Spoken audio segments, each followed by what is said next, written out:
दिलन जी ताज़गी आ।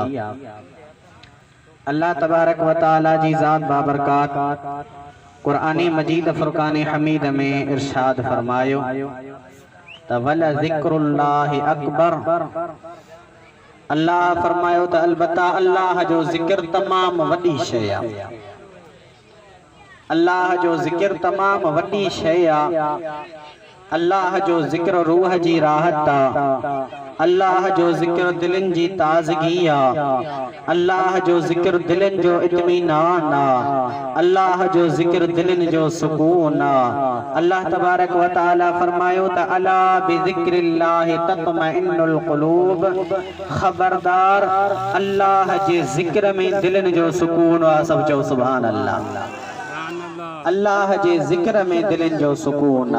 तो असा चाहींदा हूँ त असा के माल हुजे, असा के सोन हुजे, असा के ज़र हुजे, असा के मिल्कियत हुजे, असा के दौलत हुजे, असा के शोहरत हुजे, पर इनन में सुकून कोने। जे कने सुकून हासिल करणो थव त अल्लाह जे ज़िक्र में सुकून हासिल थींदो आ। सब चओ सुभान अल्लाह। अल्लाह ताला जी ज़ात बाबरकात फरमायो अला बिज़िक्रिल्लाहि तत्मइन्नुल क़ुलूब। सभी चो सुभान अल्लाह। अल्लाह फरमायो खबरदार अल्लाह जे ज़िक्र में दिलन जो इत्मीनान ऐ सुकून आ। अल्लाह ताला जी ज़ात बाबरकात बेहद इरशाद फरमायो या अय्युहल्लज़ीना आमनु ज़कुरुल्लाह ज़िक्रन कसीरा। ढांचो सुभान अल्लाह। अल्लाह फरमायो ईमान वारो मां रब करीम के घणो याद कयो, मां रब करीम जो घणो ज़िक्र कयो। वसब्बिहूह बुकरतन व असीला। अल्लाह फरमायो सुबह शाम मां रब करीम जो ज़िक्र कदा कयो। या रब करीम तुझो ज़िक्र छा है, असा ज़िक्र कंदासी त छा हासिल थींदो। अल्लाह ताला जी ज़ात बाबरकात वरी फरमायो फज़कुरूनी अज़कुरुकुम वश्कुरूली वला तकफुरून। ढांचो सुभान अल्लाह।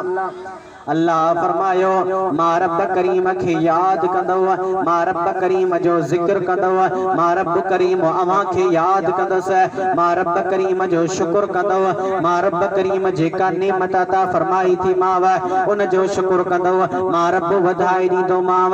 जे करे मुझे नेमत जो इनकार कयव, मां रब करीम जी ज़ात बाबरकात जे नेमत जो इनकार कयव। अल्लाह ताला बेहद फरमायो व इज़ तअज़्ज़न रब्बुकुम लइन शकरतुम लअज़ीदन्नकुम व लइन कफरतुम इन्न अज़ाबी लशदीद। अल्लाह ताला फरमायो मां रब करीम फैसलो कयो आ ए मुंहिंजा बानो जे करे मुंहिंजो शुक्र अदा कंदव मां रब करीम अवां खे वधाई अता फरमाईंदुसि। वलइन कफरतुम इन्न अज़ाबी लशदीद। पर जे करे मुझे नेमतुनि जा इनकारी थींदव मुझो अज़ाब तमाम घणो सख्त थव। अल्लाह तबारक व तआला जी ज़ात बाबरकात जो ज़िक्र दिल जो सुकून ऐं इत्मीनान वा। सब जो सुभान अल्लाह। अल्लाह अल्लाह इस्म खुदा जो जह में कमायो कामिल बणियो। ॾाढा सुभान अल्लाह। अल्लाह अल्लाह इस्म खुदा जो जह में कमायो कामिल बणियो। बेदीनीअ बछड़ाई खाजे पाण बचायो कामिल बणियो। ज़िक्र कंदो जे फर्श मथा याद कंदो रब अर्श मथा हो।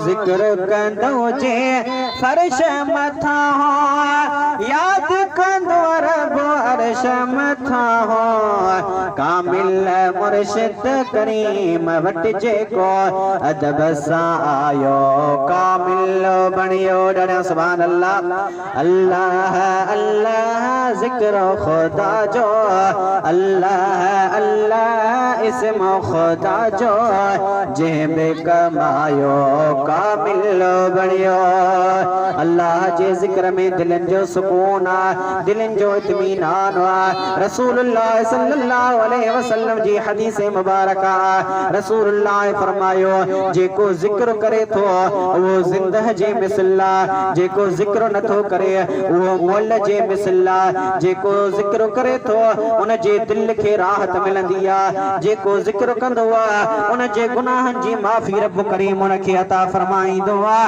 अल्लाह तबारक व तआला जे महबूब फरमायो ला इलाहा इल्लल्लाह जो ज़िक्र कंदा कयो रसूलुल्लाह जी हदीस मुबारक महबूब करीम फरमायो अफदल दुआ अल्हम्दुलिल्लाह सब खां भली जेका दुआ आहे वो अल्हम्दु आहे यानी अल्हम्दुलिल्लाह चवण यानी समूरियो तारीफ़ूं अल्लाह जे लाइ व अफदल ज़िक्र ला इलाहा इल्लल्लाह ऐं सब खां वधीक फज़ीलत वारो ज़िक्र अफज़ल ज़िक्र आहे त ला इलाहा इल्लल्लाह जो ज़िक्र आहे सब जो सुभान अल्लाह महबूब करीम सल्लल्लाहु अलैहि वसल्लम जी हदीस मुबारक रसूलुल्लाह सल्लल्लाहु अलैहि वसल्लम जी ज़ात बाबरकात फरमायो पीर साईं रोज़े धनी रहमतुल्लाह अलैहि जे मलफूजात में वा हदीस मौजूद रसूलुल्लाह सल्लल्लाहु अलैहि वसल्लम जी हदीस मुबारक